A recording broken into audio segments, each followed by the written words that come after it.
दोस्तों ये है मिस्र के जिसको आजकल इंग्लिश में इजिप्ट के नाम से भी जाना जाता है। अफ्रीका का सबसे मशहूर देश और क्योंकि एक मुस्लिम देश है तो इसलिए मुस्लिम दुनिया में भी इसकी गिनती सबसे मशहूर और सबसे ताकतवर देशों के साथ ही की जाती है और पिछले कुछ दिनों से लगातार काफ़ी चर्चाओं में भी है। और वजह है इजराइल और फ़िलिस्तीन के वही जंग के जो 7 अक्टूबर से लगातार जारी है।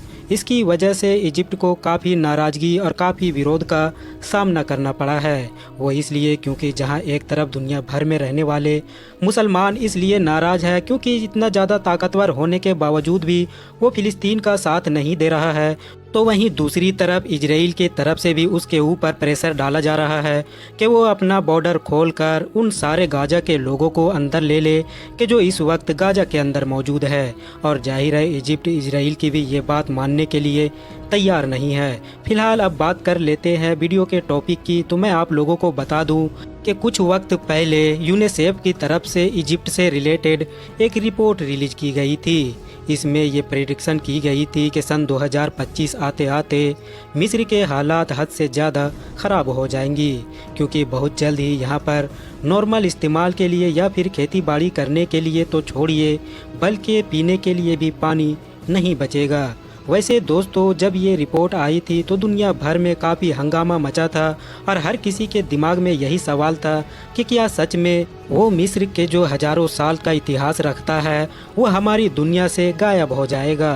साथ ही साथ सवाल ये भी था कि भाई हम तो अभी तक यही सुनते आए हैं कि मिस्र में दरियाए नील मौजूद है, मतलब वही नाइल रिवर मौजूद है कि जो दुनिया की सबसे लंबी नदी है। तो ऐसी ऐतिहासिक और लंबी नदी मौजूद होने के बावजूद भी मिस्र के अंदर पानी के लाले पड़ क्यों रहे हैं। तो चलिए आज के इस वीडियो में अपनी इन सारी ही सवालों के जवाब जानने की कोशिश करते हैं। सबसे पहले तो हम लोग ये समझ सकते हैं कि ये जो नाइल रिवर है कि जिसको दरियाए नील के नाम से भी जाना जाता है, ये मिस्र के लिए हद से ज़्यादा अहम है। कितनी ज़्यादा अहम इस बात का अंदाज़ा इस बात से लगाया जा सकता है कि मिस्र की जो टोटल आबादी है उसमें से 90% लोग सिर्फ़ और सिर्फ इसी नदी के किनारे पर रहते हैं। यानी सैकड़ों साल पहले या फिर हज़ारों साल पहले जब भी मिस्र के बड़े बड़े और मशहूर शहरों को बसाया गया था तो दरअसल इसी नदी के किनारे पर ही बसाया गया था। और ये पूरा एरिया के जिसमें 90% आबादी रहती है ये पूरे मिस्र का 20% बनता है। बाकी का बचा हुआ जो 80% एरिया है वो बिल्कुल बंजर रेतीला है, ना तो रहने के काबिल है और ना ही वहाँ पर कोई खेती बाड़ी वगैरह हो पाती है। तो दोस्तों इजिप्ट ने अपना एक आर्टिफिशियल नदी बना रहा है, उसके बारे में जान लेते हैं।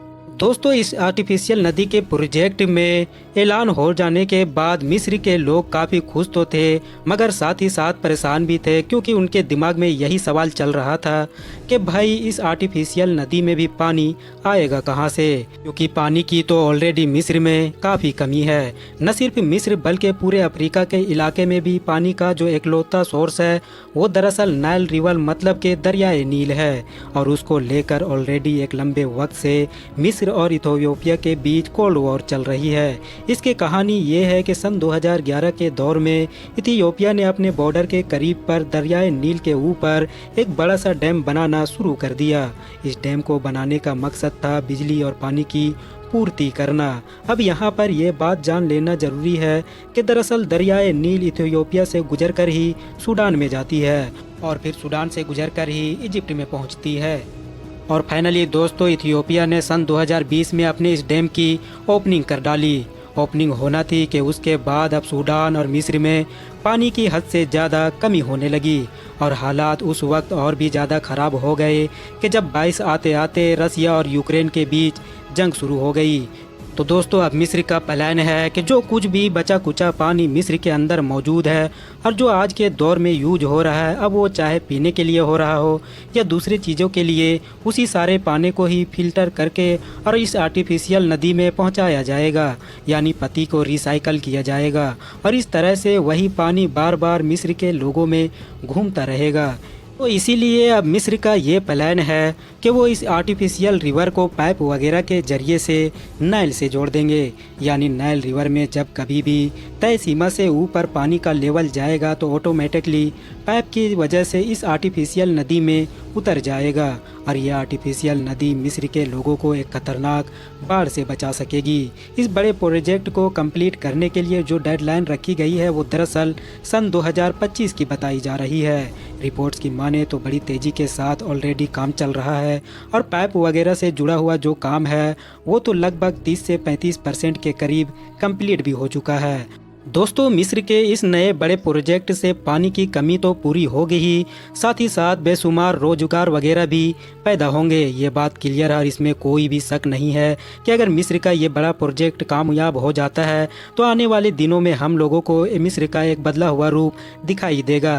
फिलहाल दोस्तों, आज की अपनी वीडियो को हम यहीं पर ख़त्म करते हैं। वीडियो पसंद आने पर न सिर्फ वीडियो को लाइक करें बल्कि अपने फ्रेंड्स के साथ भी ज़रूर शेयर करें और इसी तरह के नॉलेजेबल और हिस्टोरिकल वीडियोज़ हमेशा देखने के लिए हमारे इस चैनल को सब्सक्राइब करने के साथ साथ बेल आइकन को भी ज़रूर प्रेस करें।